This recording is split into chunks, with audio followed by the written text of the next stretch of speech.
What did you do that you immediately regretted? Oh, today's topic is gonna be so much fun! Our first volunteer says, throughout my childhood, I was obsessed with the idea of being a ninja. I watched way too much Lego Ninjago Masters of Spinjitzu. Me and my siblings would train on the trampoline to do flips and cartwheels. At the park, I decided I was going to show my friends the cool ninja flip I could do. I had never practiced it outside of the trampoline. But my idiot 10-year-old brain didn't think there was going to be a difference between doing a flip on the trampoline and doing one off the slide into the sand-filled playground. I climbed the slide, jumped off, messed up the flip, and then belly flopped into the sand a few feet below. I got sand in my mouth and nose, scraped up my skin, which was mostly unprotected on account of me wearing a sundress, bruised my ribs, and I somehow managed to walk home in shameful tears, spitting sand out of my mouth every few minutes. I wrote in my diary that night saying how sad I was that I could never be a real ninja, LOL. Tufurl replies to that story with, LMAO! When you mentioned the sundress, I cracked up. I somehow imagined pants or shorts, but a sundress is probably the least ninja-y attire possible. I can see it now, standing atop the slide, sundress lightly waving in the wind, about to wow the crowd with your mad skills and punk.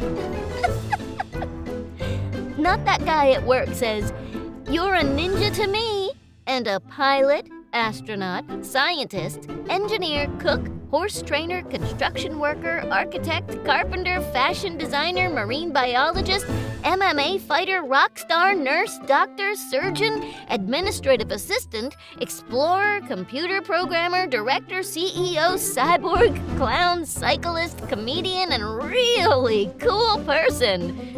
Keep those dreams alive and have a great day. That guy sure was enthusiastic. Our next commenter, Diana, says, I once tried a DIY haircut. Ended up looking like a rogue lawnmower victim. Inside Degree says, I did this during lockdown. I managed to do this as well. Finkerbox says, Lawn Wars, Rogue One. Not That Guy at Work says, I've always been told that the difference between a good and bad haircut is 2 weeks. Or another barber. Best of luck next time. Our next contributor says, I once made a racist YouTube video when I was only 10 years old on YouTube back in 2008 and forgot the password to my account. By the time I was in high school, the video had over 2 million views. And that's what everyone knew me for. Even the teachers knew, and it was one of the most awkward and worst experiences of my life. I tasted the consequences of doing stupid things on the internet at an early age. Cincinnatick says, hey man, I also made regrettable videos on YouTube. I only recently managed to get it taken down. Contacting YouTube is impossible, but you can just use a new YouTube account and copyright strike your own channel video by video. Essentially, the person needs to claim the copyright strike is invalid, and as they/you can't even log into the channel to do that, so the videos will get removed. And if you do it enough, the whole channel will get taken down. Hope this helps. Brave New World says, do you happen to live in Germany and originally made a gaming freak-out video that people thought was real? Cincinnatick says, haha, no, but I think I know the video you're referring to. Silver Willow says, I tried to teach my dog to dance. Now he hides when I groove. Just Wanted to Snark says, I taught my cat to give high fives in exchange for food. Now, every time I'm eating something she wants, she tries to high five me. Tofu Rule says, our dog used to know a few random tricks. Shake the hand, lie down, roll over. When we tried to teach him something new and he didn't get rewarded, he would just do literally all of the tricks at once, trying to get a reward. Aw, that's precious. Epic Guy Oz says, I strolled into middle school one fine morning, rocking this shirt that says, I don't pay taxes. I figured it would be a hilarious way to flex my sarcasm skills, right? I mean, who wouldn't crack up at the irony of a middle school student claiming tax evasion? My close friends loved it, but little did I know my other classmates weren't exactly masters of satire. Cut to a few hours later and I find myself in the principal's office. The shirt had unleashed chaos with teachers giving me disapproving looks. As I'm sitting there, trying to explain the joke, the principal gives me the classic disappointed parent stare. We don't condone tax evasion here, young man. Yeah, I wasn't winning any comedy awards that day. Not that guy at work replies, wow, what an outrageous overreaching by the staff. Almost makes me wonder who on staff wasn't paying their taxes. Another commenter says, was this a public school?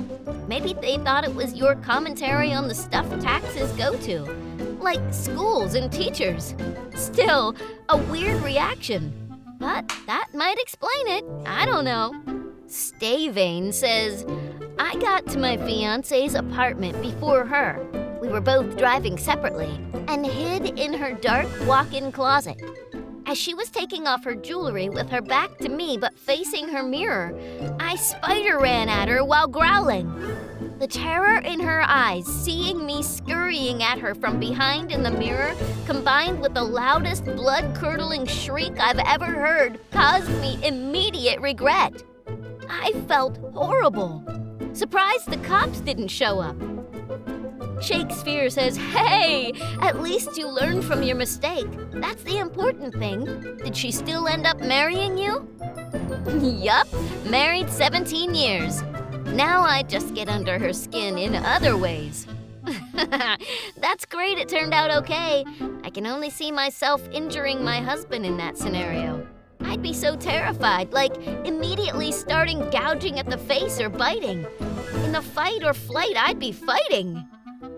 Stavane says, yeah, normally she's quite a fighter, but as she'd been attacked by a giant 200-pound spider before we met, she's a bit antsy already.